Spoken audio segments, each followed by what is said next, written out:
Baik, kita mulai pada pembahasan kali ini cara mencari referensi skripsi dengan AI ya. Hal ini bisa membantu kita untuk menemukan referensi yang tepat dan cepat. Kita akan mulai kait dengan pembahasan kali ini. Nah, mengapa menggunakan AI untuk referensi skripsi? Pertama, itu mampu untuk menghemat waktu karena dengan pencarian literatur yang sempurna pasti akan memakan waktu yang cukup lama.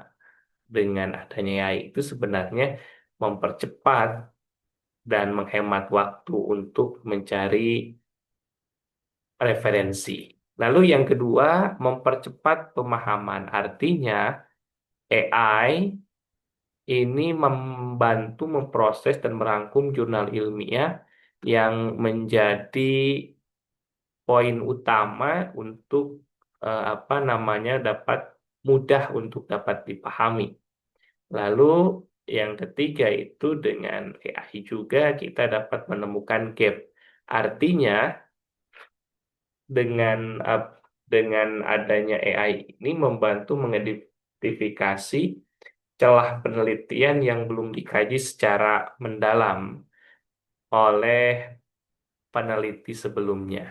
Lalu yang keempat, penyusunan otomatis artinya mempermudah pembuatan daftar pustaka dengan format yang tepat dan konsisten sesuai dengan standar akademik.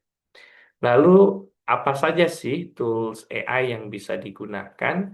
Di antaranya adalah ChatGPT, lalu Google Scholar, Semantic Scholar, Elixir, dan Connected Paper. Nah, kita masuk terkait dengan langkah-langkah yang harus dilakukan. Langkah pertama, tentukan kata kunci keywordnya. Jadi gunakan AI untuk membuat keyword akademik. Misalnya kita bisa buat di AI atau ChatGPT itu buatkan 10 kata kunci akademik dari topik pengaruh media sosial terhadap religius mahasiswa. Nah, nanti kita dapat mengumpulkan topik-topiknya, misalnya hasil yang diharapkan, sosial media influence, religious behavior, digital religiosity, youth spirituality, online religious practice.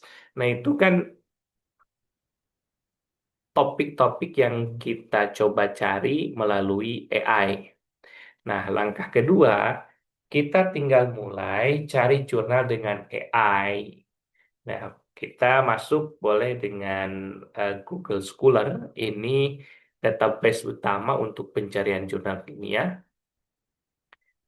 Nah, ada juga misalnya kita Elixir AI untuk filtering dan analisis cepat. Nah, ini kita perlu untuk memfilter 5 sampai 10 tahun dengan kualitas ya yang memungkinkan ya. Untuk misalnya di Google Scholar itu kita bisa merangkum atau mencari beberapa jurnal, artikel yang ada di Google Scholar. Nah, langkah tiga, gunakan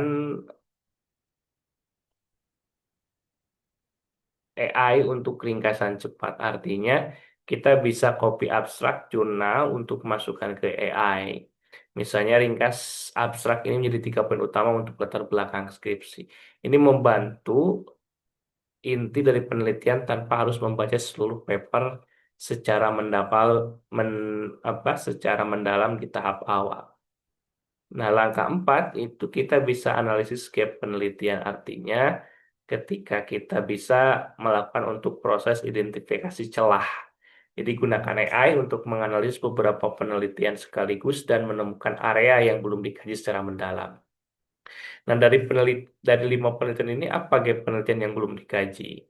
Lalu it- di pada tahapan selanjutnya juga bisa membuat format citasi otomatis. Artinya, gunakan AI atau software referensi untuk membuat citasi dengan format yang tepat.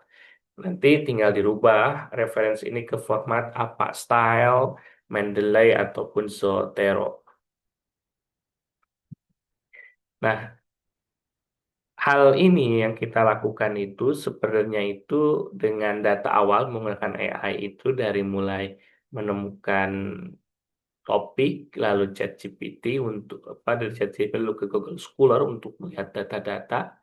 Nah, nanti di Elixir itu bisa kita filter juga.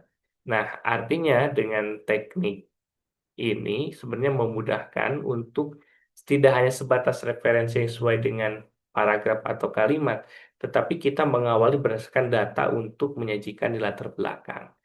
Nah, ada beberapa hal yang perlu diperhatikan, misalnya ada connected paper. Ini visualisasi keterkaitan penelitian. Lalu ada core paper, penelitian utama dalam bidang Anda, setelah turunan penelitian, evolusi pemikiran dari waktu ke waktu. Dan ini bisa digunakan untuk mapping penelitian supaya memudahkan dalam konteks yang lebih luas.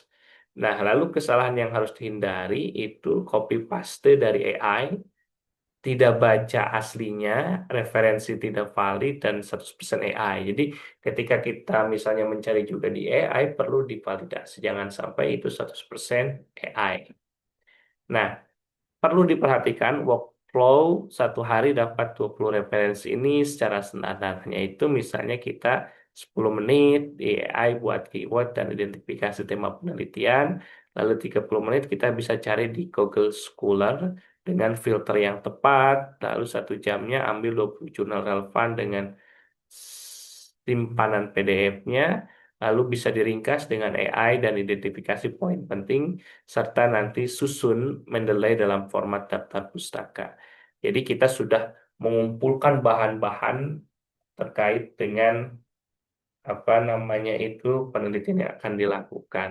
Itu terkait dengan penggunaan referensi AI dengan langkah atau tahapan yang pertama.